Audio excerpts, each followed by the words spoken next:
Okay, so like an idiot, I got rid of most of my old computer stuff, but I did keep a motherboard. Hopefully it's not too noisy with the fan and stuff. So I have this power supply, my riser ISA card that you can see there. And then there's my Rommax ISA board. So one of the key things is if you see like these Rommax, it's made by eetools.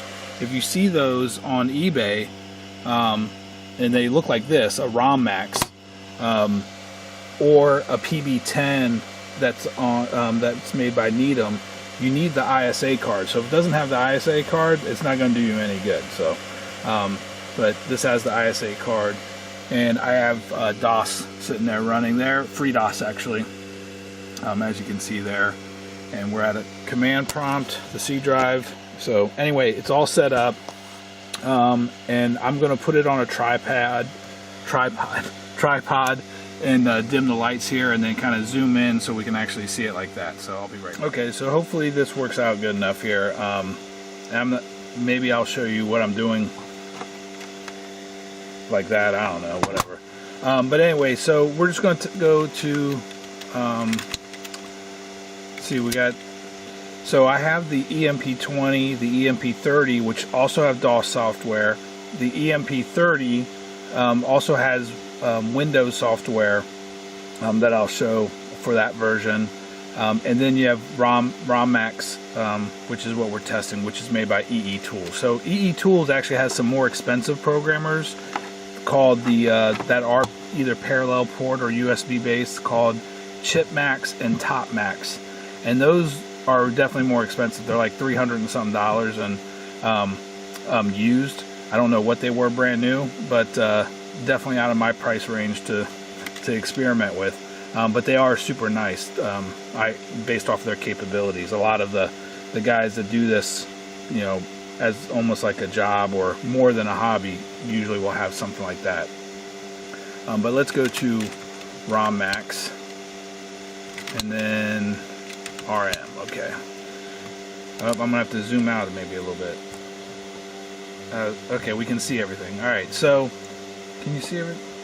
There, almost. All right. So it's definitely, you know, mostly, you know, I don't have a mouse plugged in, so I guess I'm going to use the keyboard. And I have a chip here. Oops. Let's see here. Well, actually, we'll do a blank check first on this 2516. What's this? Let's do a 2532 if I have.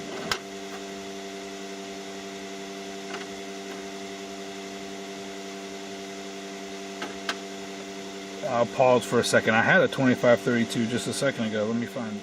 Okay, so I have this chip here, which I believe is blank. It's a TMS 25. Let's see if you can see it. Can you see it? Is it going to focus? There we go. TMS 2532A. And this thing here, I have no idea what it is. It's a 2732. So just so you know, TMS 2532s are somewhat compatible with 2732s, not exactly, but it is a single voltage, and I think the difference is the address line 11, if I remember correctly. Probably on one of my Gorf videos, I kind of highlight the slight difference there between a 2732 and 2532. But we're going to do a blank check on this first. And then we're going to read this chip in, and then we're going to program that chip with what we read. So let's put it in,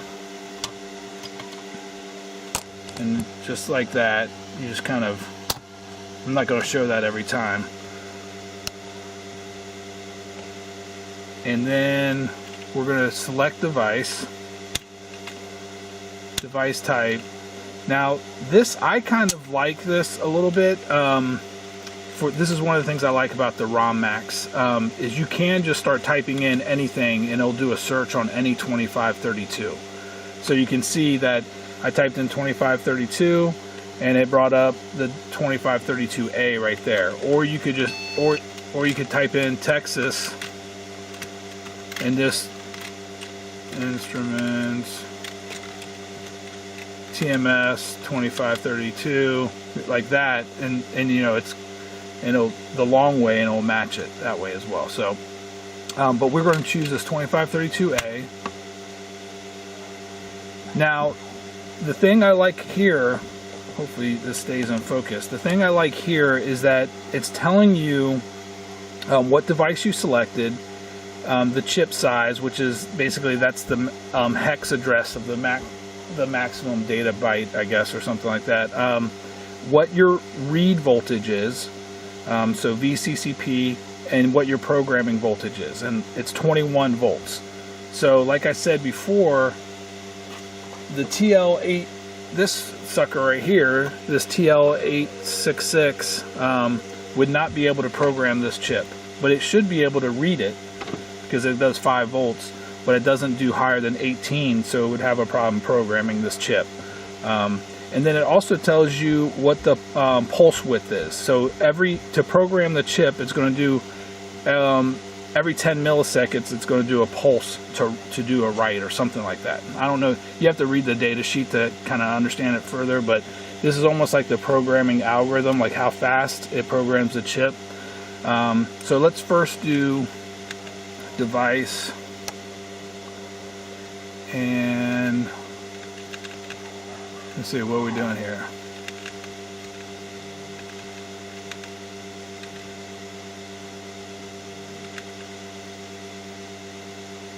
F5. F5. We're going to blank check, and it says blank check is okay. We can read it, and then once we read it, we can look at the buffer.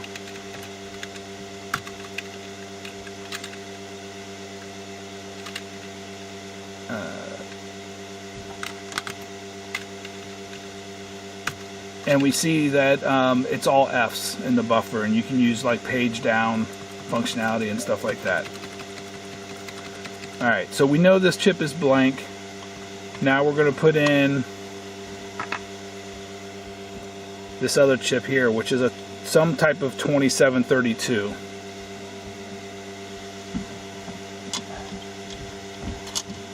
Alright, so I have that chip in there, and I don't know who the vendor is of this thing, so why is looks like it's crooked or something.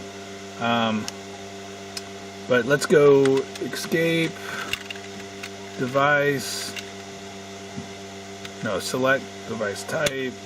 We're going to do a 2732, and I'll probably just choose a generic, 2732. We only have to read it, so it doesn't really matter which one I choose voltage wise. So we'll just use a generic, or like an Intel 2732, which should be like that. So we'll select that. Then we're going to hit F5, read the chip, and let's see, do we have a checksum here? It says elapsed time, 0.4 seconds. I mean, that was pretty fast. I mean, it's reading this thing super quick. Let's go back to buffer, and we have some data there, obviously. All right, so we read it into buffer, and now we're going to program our other chip here, which was a 2532A.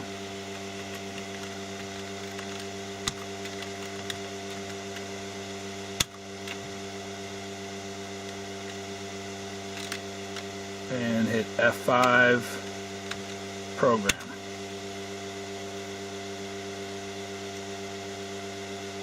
Now, to really make this the same, I probably, to do like a speed test, I need to do probably create a file of all zeros or something, and then and maybe choose a bigger chip and write that on each one of them. So I have to choose a chip that each one can write, and I'll do that probably. But that's pretty much it. And verification, blank check, etc., 16 seconds. So I think that was pretty quick for a 10 millisecond pulse width on there versus the 50 milliseconds, which is a lot of other 2532s or 2732s. So that's pretty much it. I mean, I don't think I need to show much more, but the highlights here are I really do like the fact that it shows you the pulse width, shows you what the programming voltage is. It's pretty fast. There's macros and stuff. I wouldn't need to use all of this other stuff. The other thing that I do like is this hardware test on here. And if you do a logic test, basically it's saying, use an oscilloscope and start probing. Actually, let me take my chip out. You can actually probe and make sure that each pin is getting a signal except for pin 16 and 32. It'll also let you choose what voltages on what pins. So you can see that for VCC you get 5 volts, 6 volts, 6 1/4, and 6.5. And this is kind of important because I'll highlight what the other options on the other programmers are. That's for your VCC. And you got 4 voltages on your pins 30 and 32. So the one thing to note about this programmer is it's not good for programming low voltage chips. Chips that might need you might need 3 volts or 2 volts or 1.5 volts or something like that. Obviously this is an old school programmer for older chips. And let's see here, escape. And if you do your VPP test, you can choose which pin that you want to test for voltage, and you got let's see, 1, 2, 3, 4, 5, 6, 7, 8 different voltages on your VPP, which is definitely a lot more than on the GQ, I bet, and the TL8666. So you can get from 25 volts down to 5 volts on your VPP, and it tells you basically what pins that it's able to enable that voltage on. Through the internal switching that it does. So that's pretty cool. I wanted to show that. And then the LED test just kind of blinks the LED on there. So that's the Rommax software. Again, I'm not going to go through all of it. You can choose like which socket, like how many sockets you're going to program. So for this one in particular, we can program 4 chips at once, or we can blank check 4 chips at once. That's one of the benefits of this, is you can actually do, if you're erasing a lot of chips, you could do a blank check on all 4 of them. That would save you some time as far as that goes. Let's see if there's anything else I wanted to show here. I mean, pretty basic functionality. It is a DOS interface, but I kind of dig it. I also definitely like the search functionality a little bit better. And it does have, supports a lot, basically any chip from 2516. Let's see here, because it doesn't support like a 2708, does it? No. 82 anything S? No proms. It doesn't program proms, or does it do any gals? I don't think so. But basically just EPROMs is what this does. I mean, no gals, no pals. It doesn't do proms, but it does do 2716s. So from 2716s on up, you should be good. 27C10, 27Z080. So yeah, anything that's 16-bit, you should be good, I think, with this one. So probably for your most of your needs, this is pretty good, and it's pretty fast. So that's what I like about it. So that is the Rommax 4G. I might do one more speed test on this. Let me think about it before I show the other ones. Okay, so real quick, what I'll do is see if we can see this here. We're going to use a 27256 chip as our speed test, and we're going to have to, hopefully, I don't know how we're going to actually time it, but first let's blank check this. So we'll go to select,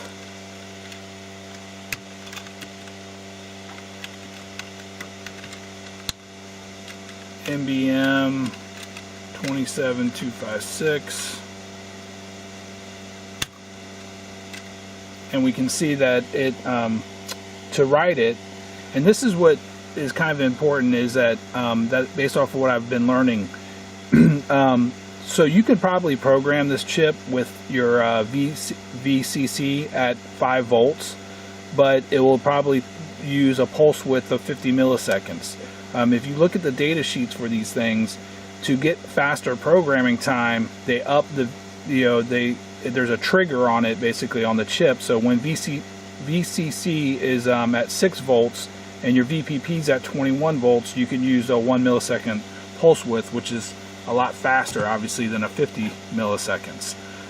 So what are we going to write this chip with first? So let's go to our buffer and we're going to hex edit, and this is our our blank chip. Actually, let me hit F5. Let's read the chip in, and let's also blank check it, and it's both okay. There we go, sorry about that. And now let's go to our buffer editor, and if we do our checksum here, which is Control F4, it's going to tell you our start address, and the end address is automatically filled in for our chip. So the last address for a 27256 is that 7FF there, and our checksum's 800. And I have a cheat sheet from Claude that a lot of people help put together, I guess, but I think Mark Spaeth actually, somebody else did it, I think, but he also contributed to something. Anyway, this matches. This is the bottom line. There's a cheat sheet that I reference for that kind of stuff. But what we want to do is we want to fill it, so we're going to hit Control F3, and we're going to fill it with all zeros. So every bit is going to have to change here from FF to 00. And if we run our checksum here, Control F4, our checksum is all zeros there. So a little bit more archaic as far as using DOS and running the checksums manually and stuff like that. Like, you don't actually see the checksum automatically here, I don't think, when I hit read. Did we? No. Anyway, all right, so what we want to do now is we want to hit F5 for function, and we're going to hit program, and we got a program error. Uh-oh, that's bad. All right, so let me remove that chip. Let's try a different one.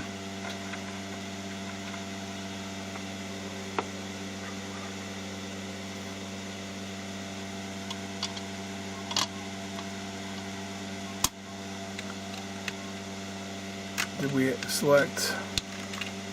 Oh, maybe because I had select gang. Did I have one selected? I don't remember. I have to go back and look. Before I go on to the next chip, let's actually read it and see what we got.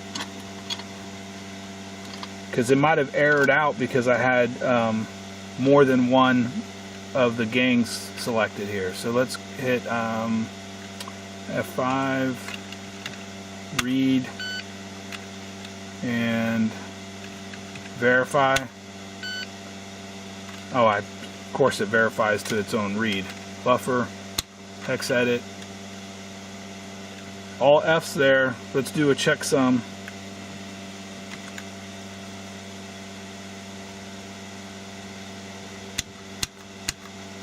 Boom. So yeah, that error, I might have to watch the video in slow motion, but it programmed that damn fast. I mean, that was like almost instantaneously, and then it errored out because I must have had like 3 gangs selected, so it tried to go to the next chip and it couldn't program it, so it stopped, and that's why it errored out. Let's see here. So anyway, you can see that that was extremely fast as far as programming goes. So we know that one's programmed. I'm going to put it in my little eraser here to the side, and I guess I'll have to figure out how fast that was by looking at the video, because I didn't time it or anything like that. That was crazy. So I'll go ahead and hook up. I think the next programmer we'll use will be the EMP20. I'll be right back, and we'll use the same DOS setup that I have here. Might as well use that for the EMPs since we're already here. And I'll be right back. Okay, so I was uploading the video and I realized that yes, even the checksum was incorrect and it was still F's instead of zeros, duh. So I set this setup back up, and we're going to try to program it again and change the voltage potentially. I already experimented with this, but I figured I'd show you guys anyway. So here we are. Let's see if I can get it a little bit closer. So we're going to select our device, and this is a NBM 27256, and we saw that we had 21 volts for our VPP. We know that's not right. Our buffer, let's look at that. It's all zeros, which is fine. Start and end is correct. Buffer start and end is correct. Okay. So we will try to program this, or let's first blank check. And it is blank. Took only 0.7 of a second to do that, and now let's try to program. And we get this error, right? And I don't know. Well, actually, I didn't lock it in. Let's try one more time. Yeah, we get an error, but it's still blank. So I don't know why. Maybe it's the voltage, right? So that's what I was thinking. So I figured let's change our chip to be a 27256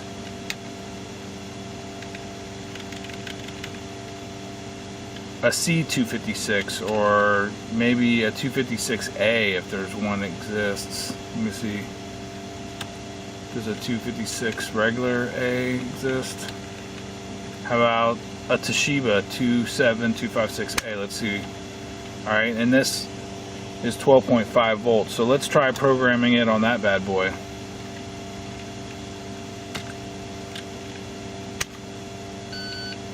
And it, for whatever reason, it does not want to program this NBM 27256. I don't know why. I mean, it should be compatible with this Mitsubishi pinout wise. We know that the specs are 12.5 volts. I don't know why it's not going to program it. So I'm going to try a 27. This is a NEC chip. I don't know if this is going to work or not, but let's try. Oh, oops. Well, we're programming. This is a an NEC 27C256. So for whatever reason, it does not like that NBM chip, and I don't know why. So we'll let this run, and we can see that obviously it doesn't program it instantaneously. But it is programming it fairly fast. I don't know how many seconds. We'll find out here in a second. And I don't have Jam Burglar's music anymore, so we'll just have to be silence in the fan that we're listening to.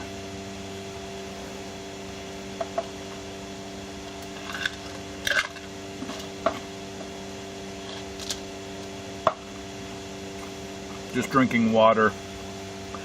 So yeah, so that is kind of interesting. We just ran into a chip. For whatever reason, this programmer does not want to program that NBM chip.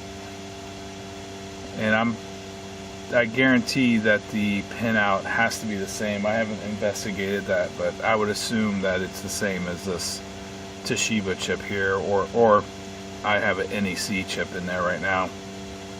But it shows you can use, like if you see the settings that are wrong, just go to another chip. As long as the pins are the same, which on these chips, like if it's newer than like 2764s, starting with 2764, pretty much, you know, the chip enable pins, the address line pins are all standard for the rest of the 27 series. Only the Texas Instruments 2508 or 2708, 2716, and 2732 were different than the Intel 2732, 2716, and 2708. So anyway, Texas Instrument, I'm not going to talk all about that. But anyway, we saw it, and I don't know if it gave us, I was talking, so I didn't see if it gave us how much time it took. oh, there it is, 102 seconds. And our checksum 00, so we're good there. So the other thing I figured I would do real quick is, because I did end up erasing all the chips that I did, and you guys won't realize this, but if you watch the other video parts of this, I programmed other chips and other programmers, and now I figured since I'm here, I might as well show you how we can blank check all of them all at once. So let me set all 4 gangs up at once, and then we'll program them. So I have 4 of the Fujitsu chips in there, and we're going to do our select. Oops. Let's go back up here. And select MBM 27256, and then we're going to hit F5. Oh no, let's hit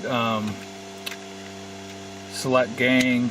We're going to do all 4 sockets, and it says that over here. See, it says socket, 4 sockets, and now we're going to F5 blank check.